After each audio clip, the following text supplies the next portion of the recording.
Welcome, friend of history. Imagine this. A field covered in fog, war cries echoing in the distance, and two armies ready to fight to the death. It is March 1st, 1476, and the battle that could decide the fate of Spain is about to begin. But what is at stake is not just a throne, but the future of an entire kingdom. Do you want to know how a single battle changed history forever? Then stay with us at Voices of History.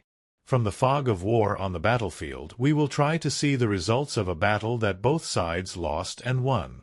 But one side gained the most and was one of the first grains of sand that began to shape what is now the kingdom of the Iberian Peninsula. Without further ado, we leave you to enjoy the story of this battle. Welcome back, everybody, to another deep dive. And this time, well, this one's a little bit different, this battle that we're diving into. It's so interesting because both sides claimed victory. That's right. It's the Battle of Toro. It took place in 1476. 1476, that's right. No, we're going to try to unpack this using some primary sources. Yeah. And that is medieval chronicles written from both sides' perspectives. That's right, from the Portuguese and the Castilian perspective. So can you imagine, like, reading a history book and, like, everybody's a winner? Right, it's very rare you get that. So let's dive into this Battle of Toro and see, how did they pull this off? Well, to understand this, you have to understand what led to this battle in the first place. And it all starts with this big war, the War of the Castilian Succession. And essentially, you have to imagine the Iberian Peninsula as a giant game board, right? Okay. Where everybody's going for control. And you have Afonso V of Portugal, a very seasoned military leader, who had actually gotten experience, a lot of experience in his North African campaigns. Oh, wow. So he had already proven himself in battle. And he saw this opportunity, a chance to grab the Castilian throne for himself. Wow. And he thought, well, this is my chance. I'm going to go for it. But, of course, you have the future King Ferdinand of Spain, at this time King of Sicily, who is equally determined to secure the Castilian throne for himself. Gotcha. So this isn't just like a little border skirmish or something. This is like a big, major power struggle going on. This is a high-stakes game. You know, they're trying to redraw the map of Iberia, potentially. Yeah. And Afonso, he's not just charging into Castile all willy-nilly. Right. He had a plan. His invasion route was very well thought out. Okay. And he's targeting strongholds. He's not just trying to fight a big open battle. He wants to disrupt his enemy's supply lines. Makes sense. And very cleverly, he wants to forge alliances with powerful Castilian families. There were families like the Stuniga and Pacheco who weren't so keen on Ferdinand and Isabella. Wow. So he's almost doing like a 4D chess game here, where it's not just military, right. It's political maneuvering. He's playing all the angles here. And these moves allow him to gain ground without having to fight a major battle. Right. Yet. You know. Gotcha. But to really understand why both sides ended up claiming victory, you have to look at the armies themselves. Okay, so let's look at the troops now. Right. What are we dealing with here? So we got the classic medieval knights, right? Okay. Foot soldiers. Sure. All that kind of thing. But this was also a time of transition. We're getting into the early modern period. Right. Gunpowder is making itself known. Yeah. On the battlefield. Right. And both sides are trying to, adapt to this new technology. Sure. For example, the Portuguese, they brought surbatanas, which are early cannons. Wow. And they also had these things called espingardas, which are kind of like an early firearm. So it's not just swords and shields anymore. It's not your grandfather's army anymore. Yeah, yeah. Does this give like a distinct advantage to one side or the other? Do we know? Well, on paper, the Castilians, they actually had the larger army. Right. But numbers aren't everything. Sure. Afonso's troops, remember those North African campaigns? Yeah, yeah. They had a lot more experience. They were battle-hardened. Right. They were well-equipped. And he was really into keeping up with the latest military tactics. Interesting. So it kind of evens the score a bit. Okay, so you have this clash of styles, right? Right. You've got the Castilians with more troops, maybe less experience. The Portuguese. More experience, but fewer troops. Fewer troops, okay. And then you factor in the setting of the battle. Okay. It took place in the evening. Oh, wow. Maybe as the sun was going down. So not ideal. Not ideal conditions. Yeah. Imagine you're trying to command an army as the light's fading. Right. Communication is tough. Yeah. And you got all the chaos of close combat happening all around you. I can't even imagine how confusing that would be. It's a recipe for confusion. Right. And that's where the conflicting accounts start to come in. Oh, okay. Remember, we're dealing with chronicles. Right. And these were written to make whoever commissioned them, usually a king or a noble, to make them look good. Oh, so they're biased. Like reading a sports fan's account of a game. Everyone thinks their team won. Yeah, I get you. So let's unpack this battle, keeping in mind these multiple perspectives. Okay. With the stage set and the sun going down, let's dive into this Battle of Toro. Let's do it. So remember those cerbatanas the Portuguese brought, those early cannons? Yeah, yeah. Well, they did something pretty interesting with them. They put them right at the front of their army.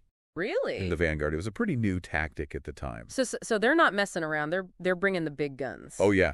They unleashed this huge initial barrage on the Castilians.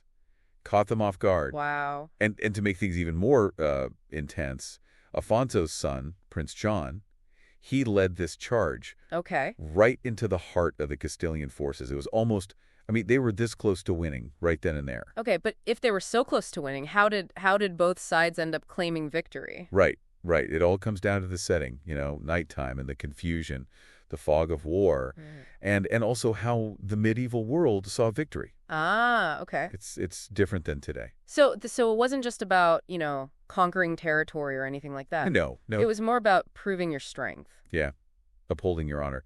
Chivalry was huge back then. Ah, okay. So holding the field at the end of the battle, capturing enemy banners, taking prisoners, especially high-ranking ones. I see. These were big deals.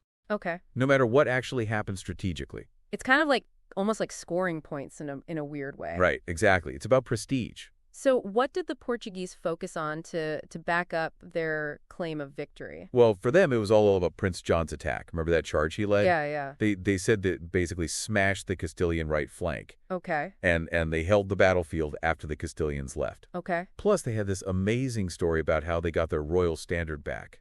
Wait, they lost their flag? Yeah, it was captured at some point. But one of their knights, I mean, this is amazing. He'd been captured. He was stripped of his weapons. Oh, wow. But he managed to somehow get the standard back, wrestle it back from the Castilians. I mean, talk about a story. It's like something out of a movie. Right. It's a perfect example of that chivalric ideal. They're basically saying, look, we fought hard. We held our ground. We even got our flag back. We won. Now, how about the Castilians? How did they justify their victory?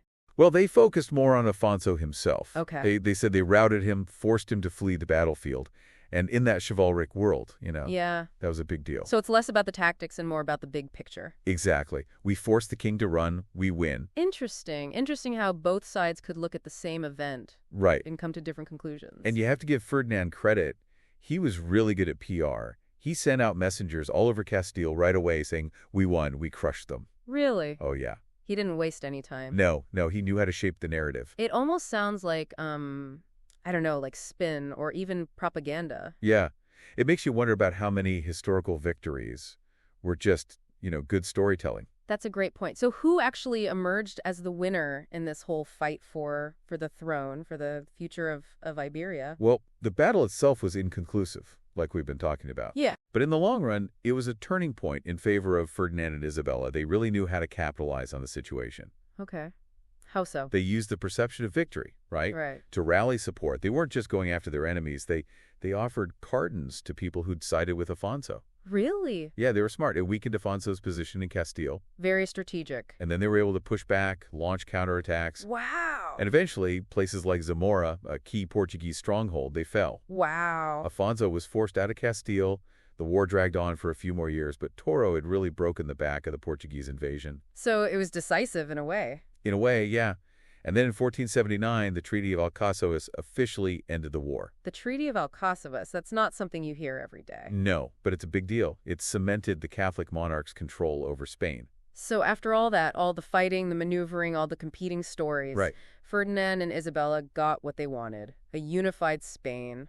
They did. And the Battle of Toro, messy as it was, played a part in that. It really shows how perspective is everything. Absolutely. The way you frame an event, the story you tell, it can change everything. We've seen how Ferdinand and Isabella were masters of that. They used Toro, even though it wasn't a clear win, to solidify their power, to create Spain as we know it. But what about the bigger picture? How did this fight in Iberia affect the rest of Europe?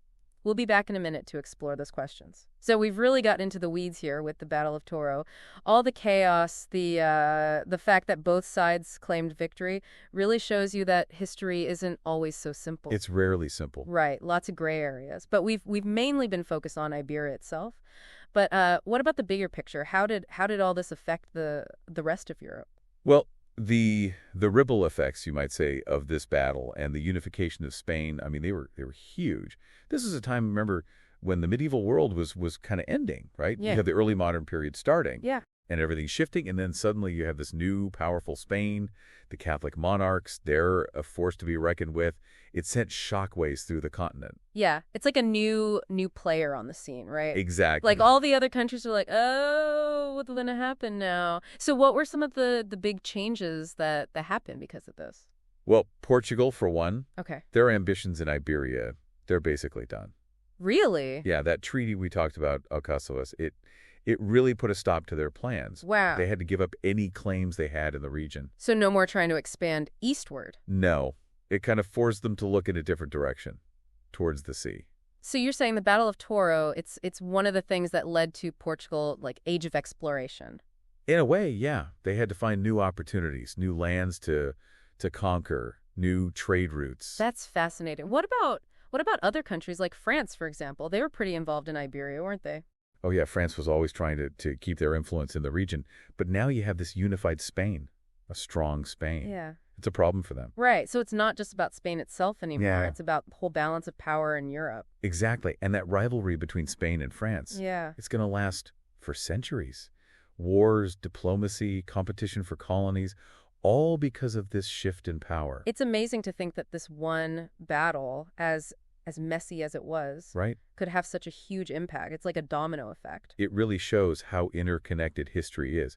One event can trigger all these changes, sometimes in ways you wouldn't expect. Yeah. The Battle of Toro, it's not just about two kings fighting over a throne. No. It's about the future of Spain, the future of Europe, even, in a way, the future of the world. And it reminds us that history isn't just dates and names in a textbook. It's about people making choices. And those choices have consequences. Big consequences. Sometimes very big consequences. It makes you think, doesn't it, about the choices we're making today. It does. And what kind of world we're creating for the future. We all have a role to play in shaping history. Well, on that note, I think we've come to the end of the deep dive into the Battle of Toro. Hopefully, you've all learned something new and maybe even started thinking about history in a new way. I hope so. It's not just about the past, is it? It's about understanding the present and maybe even shaping the future. So until next time, keep exploring, keep questioning, and thanks for joining us. Leave us your opinion in the comments. If you enjoyed this trip back in time, subscribe and activate the bell so you don't miss any more stories on Voices of History. See you in the next episode.